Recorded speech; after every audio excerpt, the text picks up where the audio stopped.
gostaria de convidá-los a abrirem as suas Bíblias na primeira carta de Paulo aos Tessalonicenses. Primeira carta de Paulo aos Tessalonicenses, capítulo de número 1, do verso 1 ao verso de número 10. Texto conhecido. Primeira carta de Paulo aos Tessalonicenses, capítulo de número 1, do verso 1 ao verso 10, que diz assim: Paulo, Silvano e Timóteo, a igreja dos Tessalonicenses em Deus Pai e no Senhor Jesus Cristo, graça e paz a vós outros. Damos sempre graças a Deus por todos vós, mencionando-vos em nossas orações e sem cessar, recordando-nos diante do nosso Deus e Pai da operosidade da vossa fé, da abnegação do vosso amor e da firmeza da vossa esperança em nosso Senhor Jesus Cristo, reconhecendo, irmãos, amados de Deus, a vossa eleição, porque o nosso Evangelho não chegou até vós tão somente em palavra, mas sobretudo em poder, no Espírito Santo e em plena convicção, assim como sabeis ter sido o nosso procedimento entre vós e por amor de vós. Com efeito, vos tornastes imitadores nossos e do Senhor, tendo recebido a palavra, posto que em meio a muita tribulação, com a alegria do Espírito Santo, de sorte que vos tornastes o modelo para todos os crentes na Macedônia e na Acaia. Porque de vós repercutiu a palavra do Senhor, não só na Macedônia e Acaia, mas também por toda parte se divulgou a vossa fé para com Deus, a tal ponto de não termos necessidade de acrescentar coisa alguma, pois eles mesmos, no tocante a nós, proclamam que repercussão teve o nosso ingresso no vosso meio, e como deixando os ídolos, vos convertestes a Deus para servirdes o Deus vivo e verdadeiro, e para aguardardes dos céus o seu Filho, a quem ele ressuscitou dentre os mortos, Jesus, que nos livra da ira vindoura. Que Deus nos abençoe na exposição da palavra e na aplicação dela. Queridos, certamente um dos temas mais comuns e abrangentes quando nós discutimos hoje tem a ver sobre o papel da igreja. O que é a igreja? Para que ela serve? Até onde vai a sua extensão? Até onde ela não deve ir? O que ela deve fazer? O que ela não deve fazer? E certamente nessa noite nós poderíamos pensar muitas coisas sobre igreja olhando para este texto. Talvez você já tenha ouvido sermões falando que as 3 marcas da igreja é uma fé operosa, um amor abnegado e uma esperança firme no Senhor Jesus Cristo. Talvez você já tenha refletido sobre o que é a igreja e tendo colocado talvez 10 maneiras de como ser igreja, 10 passos para uma igreja saudável e assim por diante. Mas em meio às muitas respostas, eu creio que vale ressaltar nesse texto que a igreja de Tessalonicenses experimentou uma vida com Deus, de verdadeira transformação, experimentou certamente uma vida e uma experiência com Deus inquestionável. Posto que mesmo em meio a muita tribulação, ela foi imitadora do Senhor Jesus Cristo, se tornando um modelo para os crentes da região dela, se tornando modelo para nós hoje.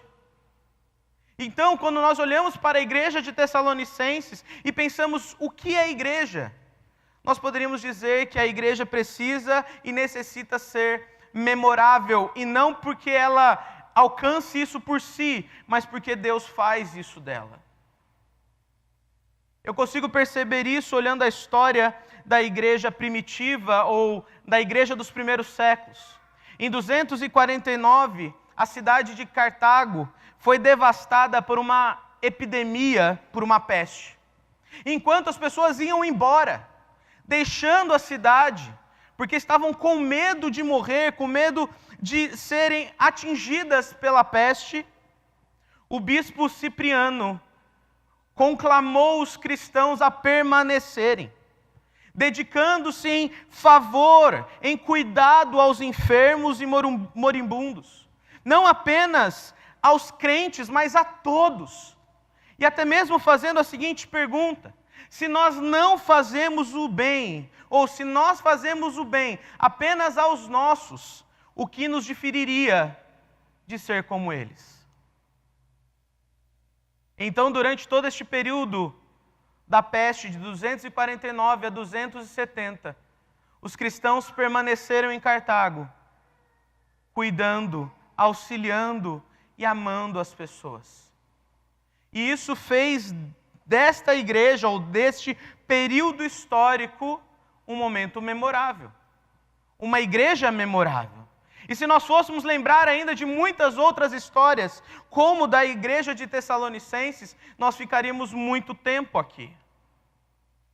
Mas vale ressaltar, vale pensar, que a igreja de Tessalonicenses foi fruto da ação missionária do apóstolo Paulo. Você deve se lembrar que Paulo, em Atos capítulo 16, teve uma visão na qual ele ouviu: passa a Macedônia e ajuda-nos. Então Paulo e Silas vão para a região da Macedônia, e a primeira igreja que eles encontram, ou melhor, a primeira cidade que eles encontram é Filipos. E ali, como estratégia missionária, eles procuram uma sinagoga, um lugar de oração. Vão até ali, começam a pregar sobre o Cristo ressuscitado, começam a pregar sobre Jesus. E em Filipos eles curam uma jovem endemoniada. Isso causa um alvoroço na cidade, porque afinal de contas, a fé que eles traziam em Cristo era diferente da fé dos romanos e era diferente da fé pregada pela idolatria, causando um problema social. Então eles têm que fugir de Filipos. Ou melhor, eles foram presos. E ali presos, cantando louvores, de repente um grande terremoto abre as portas da prisão, e você lembra dessa história? E talvez se eu estivesse lá e você estivesse lá, nós fugiríamos. Mas Paulo e Silas permanecem. Eles ficam ali. E eles aproveitam aquele momento para pregar ao carcereiro. O carcereiro se converte e no outro dia eles são libertos. E então eles vão para Tessalônica, uma cidade portuária, idólatra, e passam 3 semanas ali também pregando em uma sinagoga. Essa cidade era rica, poderosa, importante ao Império Romano. Era uma cidade nitidamente influenciadora da sua região, como também apegada à idolatria. No entanto, o poder do Evangelho alcança essa cidade. E ali o poder do Evangelho transforma a vida daqueles cidadãos. E o texto que lemos então é Paulo dando graças a Deus, porque o Evangelho chegou não somente em palavra, mas no poder do Espírito Santo. E aquelas pessoas foram verdadeiramente transformadas, de forma que a igreja de Tessalônica se torna um ponto estratégico para pregar o Evangelho na Macedônia e Acaia. E a partir dali, missionários serão levantados, fundos financeiros serão levantados, para que Paulo faça suas viagens missionárias e continue na pregação do Evangelho. Certamente a carta de Paulo aos Tessalonicenses, a igreja de Tessalônica, foi uma igreja memorável. Uma igreja que pode nessa noite abençoar a minha vida e a sua vida, ensinando-nos sobre esse poder transformador do Evangelho, sobre permanecer e perseverar apesar das lutas, na firme confiança de que o nosso Senhor e Salvador Jesus Cristo voltará. Portanto, nessa noite me permita compartilhar com você sobre uma igreja memorável. E a primeira coisa que a gente percebe no texto é que ela é fruto de um viver experimentando da presença de Deus. Ela é fruto da experiência com Deus. Olha os versículos 2 a 5. Eles mostram que Paulo dava graças a Deus mencionando a vida dos irmãos de Tessalônica nas orações e sem cessar, continuamente, porque aqueles homens verdadeiramente tinham se convertido a Deus. E os motivos de gratidão do apóstolo Paulo são 3: a fé, o amor e a esperança. E por eles manifestarem fé, amor e esperança, no versículo 4, Paulo diz: eu reconheço que vocês são eleitos de Deus. Eu reconheço que vocês são amados do Senhor. E Paulo ainda faz algo mais bonito. Ele não apenas ressalta a fé, a esperança e o amor, mas ele ressalta também aditivando essas qualidades da igreja. Dizendo: vocês não têm apenas uma fé, um conhecimento teológico de quem Deus é, mas vocês têm uma fé que é operosa, é ativa, que põe a mão na massa.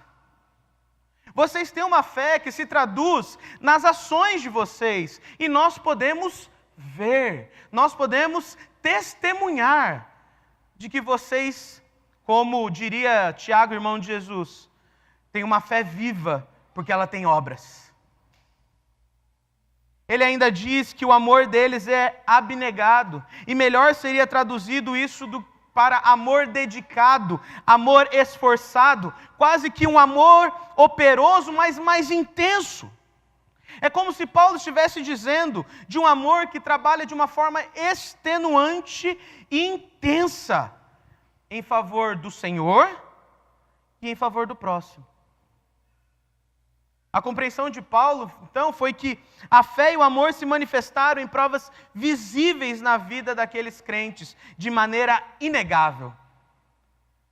Mas Paulo ainda diz sobre a esperança, e que ela é firme, a firmeza na esperança, que nada mais é, meus irmãos, do que os olhos fixos em quem Jesus é, e na esperança de que um dia Ele voltará, então eu vivo a minha vida tendo os olhos na eternidade. Já diria reverendo Leandro Lima, que a perspectiva futura molda o nosso presente. Sabermos que nosso Cristo é Redentor, Ele já venceu, que no final Ele vence, guia-nos para que permanecemos firmes na convicção de que somos amados do Senhor. A esperança aqui não é só um desejo, não é só uma expectativa fútil, mas é uma expectativa confiante na obra futura do Senhor. É uma expectativa que guia cada passo do viver. Os cristãos então ali viviam na esperança, na expectativa de serem guiados por Deus em todos os momentos. Irmãos, apesar de Paulo ressaltar essas qualidades, a ênfase principal nesses primeiros versículos é o versículo 4. Vocês fazem tudo isso porque vocês são eleitos de Deus, porque vocês são amados do Senhor. Vocês apresentam essas virtudes, que na história da teologia foi conhecida como virtudes teologais. Se você já leu C.S. Lewis, Cristianismo Puro e Simples, ele fala sobre isso lá, sobre a fé, a esperança e a caridade. Ele não diz amor, mas mais do que isso é o fato de eles serem amados do Senhor. Uma eleição que é visível para Paulo, é visível para as pessoas e é visível para o próprio Deus, porque o versículo de número 2 diz que damos sempre graças a Deus por todos vós, mencionando em vossas orações e sem cessar, recordando nos versículo 3, diante do nosso Deus e Pai. Eu posso apresentar a vida de vocês diante de Deus, porque eu sei que vocês são amados dEle. E então no versículo de número 5 ele diz: porque o nosso evangelho não chegou até vós tão somente em palavra, mas sobretudo em poder, no Espírito Santo e em plena convicção. Paulo diz que esse evangelho chegou de 4 maneiras muito importantes. Ele chegou não somente em palavra, isso significa, o Evangelho chegou a vocês pela pregação e muito mais, pela pregação do Evangelho e no poder do Espírito Santo. Vocês foram alcançados pelo poder da pregação do Evangelho, mas também pelo poder renovador do Espírito Santo. Vocês verdadeiramente foram regenerados. E esse Evangelho em plena convicção. Eles foram tão persuadidos que o versículo de número 8 e 9 diz que Paulo não tem nada que acrescentar à vida deles. E que correu por toda a região, de que eles deixaram os ídolos e amaram o Senhor.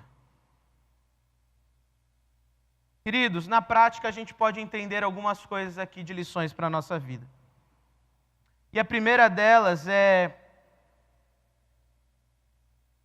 que Deus faz em nós não é um mero encontro, não é um lavar pequeno, mas é regenerador, é transformador e muda a nossa vida como um todo, ao ponto de pessoas notarem que fomos salvos. Ao ponto de se correr pela cidade, de que o Vinícius não é mais o Vinícius de antes. Ele é um novo Vinícius. A experiência que temos com Deus não é uma mera simpatia por quem Deus é, mas é o que muda de fato quem nós somos. Muda de fato tudo o que nós somos. Transforma o nosso coração e o mais profundo do nosso ser. E como Paulo vai dizer aos Efésios, quando nós somos transformados por Deus, nós somos despidos do velho homem, renovados em nossa mente e transformados segundo a imagem de Cristo Jesus, que nos reveste dele mesmo. Então, quando nós temos uma experiência com o Senhor, de fato e de verdade, nós expressamos a nossa fé, nós expressamos o nosso amor, nós expressamos a nossa esperança. E se nós não fazemos isso na nossa vida, algo de errado há em nós. Porque nós fomos lavados por Deus.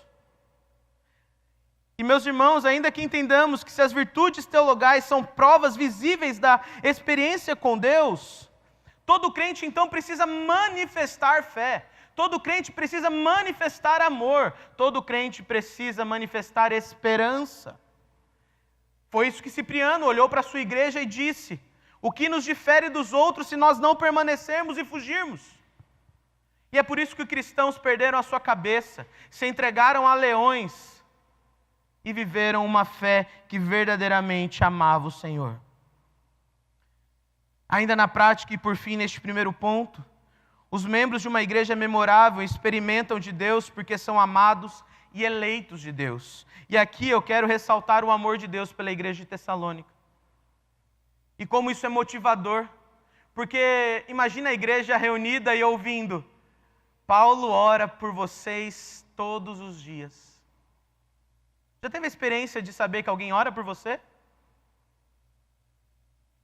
Lá na igreja, as mulheres da SAF, tem o projeto ANA, o projeto nacional da SAF, que são as mães que oram pelos seus filhos. E todo ano elas pegam alguns filhos de oração. E é um momento que elas revelam, e as mulheres da SAF, caprichosas que sempre são, não é? Preparam presentes e dizem: nós oramos por vocês o ano inteiro. Que gostoso é saber que há alguém que ora por nós. E que gostoso é saber que alguém ora por nós porque sabe que somos amados de Deus. Quando Paulo manda esta carta, ele olha para a igreja de Tessalônica e diz: vocês são testemunhas de um lavar regenerador. E vocês são amados do Senhor. Que privilégio vocês serem amados de Deus. Que privilégio vocês serem queridos do Senhor. Que privilégio é saber que Deus é por vós. Irmãos, que privilégio é saber que Deus é por nós. Que privilégio saber que somos povo eleito, sacerdócio real, nação santa, povo de propriedade exclusiva do Senhor. Isso nos garante que não há nada neste mundo que possa nos vencer de modo definitivo. Podemos sim ser contristados por várias provações, mas nunca derrotados, porque o Senhor é por nós. Ele está por nós Ele nos ama. Isso é maravilhoso. Bem, uma igreja memorável é aquela que experimenta e tem uma experiência com Deus, mas ela, em segundo lugar, permanece firme em meio à tribulação. Olha o versículo 6. Com efeito, vos tornastes imitadores nossos e do Senhor, tendo recebido a palavra, posto que em meio de muita tribulação, com a alegria do Espírito Santo, de sorte que vos tornastes o modelo para todos os crentes na Macedônia e na Acaia. Irmãos, existe uma realidade comum no Novo Testamento: perseguição. Isso é comum em todas as cartas do Novo Testamento. Os crentes eram perseguidos, os cristãos eram perseguidos. E assim o texto então descreve que a igreja de Tessalônica, como aquela que imita a Cristo, embora eles fossem perseguidos. E a ideia então de Paulo é que eles permaneceram firmes na caminhada de fé, na disciplina espiritual de imitarem a Deus, mesmo que eles fossem tribulados. A tribulação ou o sofrimento pelo qual passaram não foi uma experiência fácil. Se você já leu Atos, capítulo 17, você vai ver que Paulo foge de Tessalônica no meio da noite. E algumas pessoas de Tessalônica não ficam contentes com a pregação de Paulo. E o que eles fazem? Vão atrás de Paulo no meio da noite, quando Paulo vai a Bereia. Perceba, os perseguidores não foram perseguidores só locais. Eles tinham tanta raiva que eles estavam dispostos a saírem da sua cidade, irem para outra cidade a fim de matarem Paulo e Silas. E quer saber mais sobre esses perseguidores? Esses perseguidores não eram romanos. Esses perseguidores eram judeus. Irmão, minha irmã, já é ruim ser perseguido. Mas imagina ser perseguido por aquele que é da sua nação. Seu compatriota. Aquele que estava ao seu lado até ontem. Essa era a perseguição de Tessalônica. Uma perseguição tão intensa que isso mudou a vida dos tessalonicenses publicamente, socialmente, familiarmente. Algumas famílias foram rachadas por causa de Cristo Jesus. O meio social foi rachado por causa da pregação do Evangelho. Alguns perderam seus empregos por causa do Evangelho. E a conversão ao cristianismo, então, implicava essa mudança significativa na vida social de uma pessoa. Mas, apesar de tudo isso, o texto nos diz que eles faziam tudo com alegria do Espírito Santo. O Espírito Santo estava ali consolando-os, capacitando-os, instruindo-os, fortalecendo-os, curando-os, para que eles pudessem passar por tudo aquilo. O Espírito Santo abriu os olhos deles para a perspectiva futura e que, apesar da presente e momentânea provação, nada se comparava com a glória do porvir. Não é isso que o apóstolo Paulo diz? Lá em 2 Coríntios, capítulo de número 4, que as nossas provações, os nossos sofrimentos produzem peso de glória. Ou o que o apóstolo Tiago diz: meus irmãos, tende por motivo passardes por várias provações, sabendo que a provação da vossa fé, uma vez confirmada, produz perseverança. Ora, a perseverança deve ter ação completa para que sejais perfeitos e íntegros e em nada deficientes. E versículo 12, bem-aventurado o homem que passa pela aprovação e é aprovado, porque receberá a coroa da vida. Irmãos, o Espírito proveu aos Tessalonicenses uma alegria que certamente não é encontrada por aí. É uma alegria que vem do alto. E a ação do Espírito Santo foi tão forte que eles não olharam para o Evangelho como problema. Se o Evangelho está causando isso, vamos deixar o Evangelho de lado.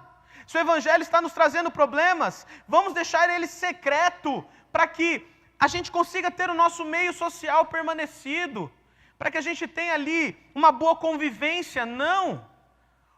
Os tessalonicenses viram o Evangelho como solução. Eles viram o Evangelho como a paz em meio ao sofrimento. que embora a solidão os acometessem, eles tinham família na fé. É por isso que na mesma carta o apóstolo Paulo diz: eu vejo que vocês se amam e que vocês continuem a se amar cada vez mais. Embora o evangelho parecesse a fonte dos problemas, na verdade ele era a reserva de compaixão e de graça para tudo aquilo. E é bonito ver como eles viviam, porque o texto parece conjugar o inconjugável. Sofrimento e alegria, disciplina da imitação com perseguição, mas eles viviam assim. Eles queriam ser igual a Cristo, apesar de tudo ser errado, apesar de tudo dar errado. Eles queriam imitar o Salvador mesmo em meio à perseguição, se tornando modelos para os crentes da Macedônia e da Acaia. Bem, que ousadia viver assim, não é? Que ousadia é não olhar para as circunstâncias e ainda seguir a Cristo. Que ousadia é não ser corrompido por um sistema. Que ousadia é não ser corrompido pela solidão de talvez não ter amigos. Que ousadia é viver pelo Evangelho quando tudo está dizendo para você que não. No entanto, eles permaneceram e eles imitaram o Senhor Salvador Jesus Cristo. E aqui uma aplicação prática para as nossas vidas. Já viu que imitar nos nossos dias é algo ruim? Nós somos chamados, parece, à autenticidade. Nós somos chamados a criar coisas novas, para sermos criativos e sairmos da caixa. Irmãos, o Evangelho nunca foi um convite para sair da caixa neste sentido. O Evangelho nunca foi para nós sermos inovadores, numa nova forma de pregar o Evangelho, de fazer igreja. O Evangelho nunca foi um chamado para nós sermos autônomos. O Evangelho sempre foi para nós sermos imitadores do Senhor Jesus Cristo. Não foi isso que Paulo disse aos Coríntios? Sedes meus imitadores como eu sou de Cristo Jesus. Nós somos sim convidados a sair da caixa para pregar o Evangelho, mas pregar o Evangelho que foi dado a nós, pelos nossos pais, por uma fé já provada, que é muito antiga, e que nós continuamos ainda vivendo sobre esta mesma fé. Em outras palavras, o convite do Evangelho, meus irmãos, é para que nós sejamos discípulos de Jesus Cristo, imitando-o em todas as suas ações, o amando com toda a nossa vida e vivendo como os nossos pais viveram, como os apóstolos viveram, como os patriarcas viveram. E como eles viveram? Olhando para o Salvador e vivendo como Ele queria. E esse Salvador se tornou exemplo vivo para nós, para que nós o imitássemos. Ainda na prática, entenda que em nenhum momento a imitação de Cristo será uma vida isenta de sofrimentos. Pelo contrário, o Evangelho é o Evangelho que nos tira da zona de conforto e nos confronta. E às vezes parece que o Evangelho que é pregado hoje em dia e que nós temos dentro da igreja descarta qualquer ideia de sofrer. Às vezes parece que a vida que nós levamos como igreja é aquela vida que espera que tudo caia do céu, que todas as coisas irão bem. Como se, quando ficasse difícil, a gente abandona e espera ficar mais fácil, para a gente voltar. Ah, queridos, a mensagem de Cristo foi: negue-se a si mesmo, tome a sua cruz e siga-me. Em toda a Bíblia nunca houve a mensagem do tipo: venha a mim, todos os seus problemas estarão sarados e nunca mais vocês ficarão tristes, desanimados e desesperançosos. Pelo contrário, Paulo, aos Coríntios, capítulo de número 4, ele diz: em tudo somos atribulados, porém não angustiados, perplexos, porém não desanimados, perseguidos, porém não desamparados, abatidos, porém não destruídos. Levando o quê? Sempre no corpo o morrer de Jesus, para que neste morrer a vida dele se manifeste em nosso corpo. Porque nós que vivemos somos sempre entregues à morte por causa de Jesus, para que também a vida de Jesus se manifeste em nossa carne mortal. Ou quando aos Filipenses ele diz: porque vos foi concedida a graça de padecerdes por Cristo, e não somente de crerdes nele, pois tendes o mesmo combate que vistes em mim, e ainda agora ouvis que é o meu. O convite nunca foi outro. O convite foi para que uma igreja memorável sofra por Cristo. Mas a grande mensagem do Evangelho também é a beleza do Sermão do Monte. Quando Jesus olha para os seus apóstolos e olhando a multidão, ele diz: bem-aventurados, mais do que felizes sois, quando por minha causa vos injuriarem e vos perseguirem, e mentindo disserem todo mal contra vós. E ele adiciona: regozijai-vos e exultai, porque é grande o vosso galardão nos céus, pois assim perseguiram os profetas que viveram antes de vós. A grande mensagem do Evangelho, então, meus irmãos, é que se nós sofremos com Cristo, mas se Ele venceu, um dia nós venceremos com Ele. Toda mensagem de perseguição e sofrimento do Evangelho vem acompanhada dessa esperança. Nada se compara com aquilo que está guardado para nós.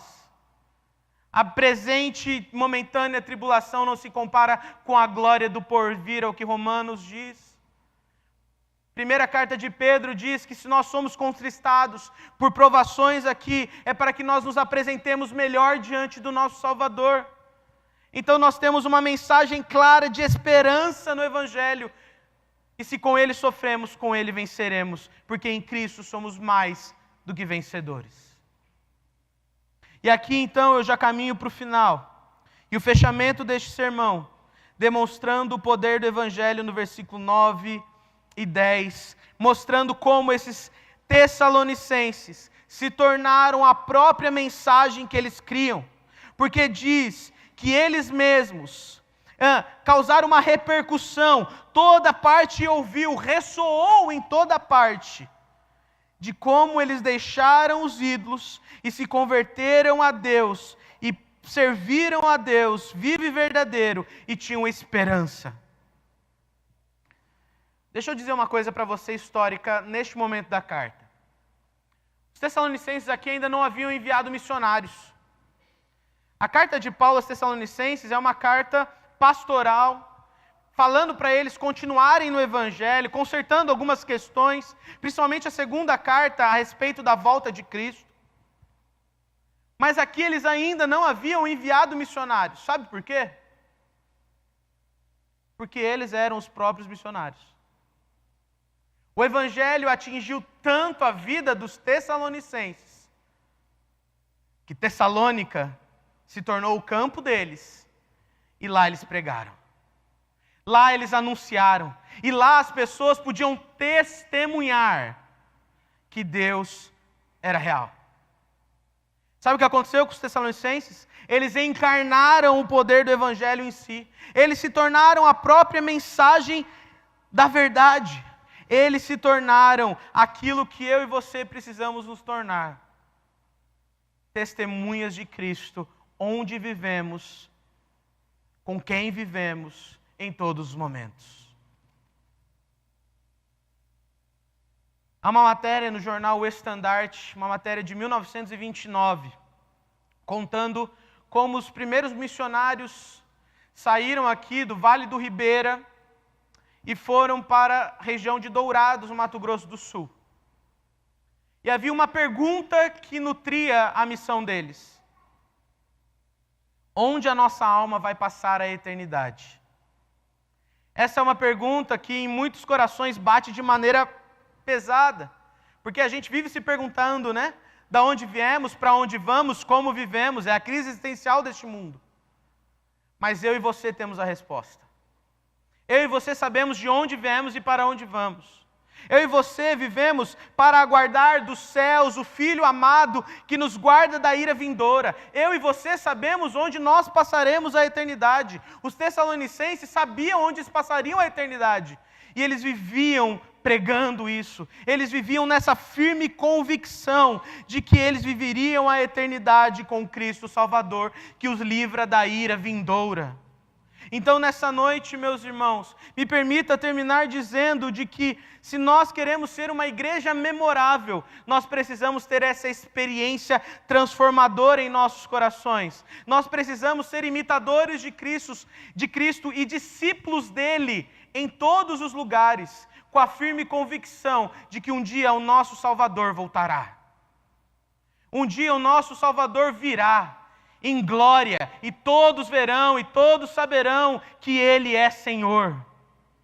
E a minha vida e a sua vida não vive apegada a este mundo, mas vive neste mundo como peregrino que somos, pregando o Evangelho do Senhor Salvador, para que um dia nos encontremos diante dEle e o louvemos, e o engrandecemos, e ofereçamos a Ele todo o louvor, porque Ele transformou a nossa vida, porque Ele nos fez novas criaturas e porque somos amados dEle para todo sempre.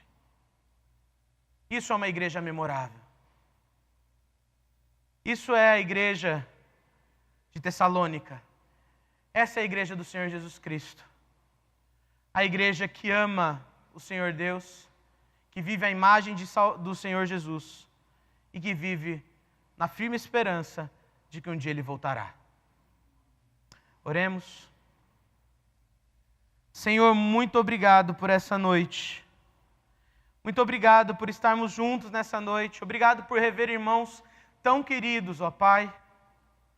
Mas obrigado ainda mais por ouvirmos a Tua palavra e ouvirmos o Senhor falar através dela.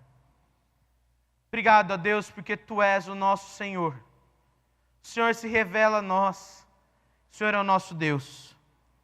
E nós te bendizemos, nós, ó Pai, te agradecemos por tamanho privilégio que temos. E permita-nos, ó Pai, ser esta igreja que experimenta do Senhor dia após dia, porque fomos alcançados com graça e misericórdia. Permita-nos, ó Deus, caminharmos à imagem de Cristo Jesus, o nosso Salvador, e sermos estampados pelo caráter dEle, sendo moldados, ó Deus, por quem Ele é. Ó Deus, permita-nos ter os olhos fitos na esperança de que um dia o nosso Salvador virá. Em glória e majestade nos encontrará e nos levará para junto de si. E lá, ó Deus, nós seremos já a igreja vitoriosa, igreja gloriosa do Senhor, igreja que foi lavada e remida pelo sangue do Senhor Jesus Cristo. Pai, obrigado. Obrigado pela Tua palavra que nos confronta, mas que também nos conforta. É em Cristo Jesus que nós oramos. Amém.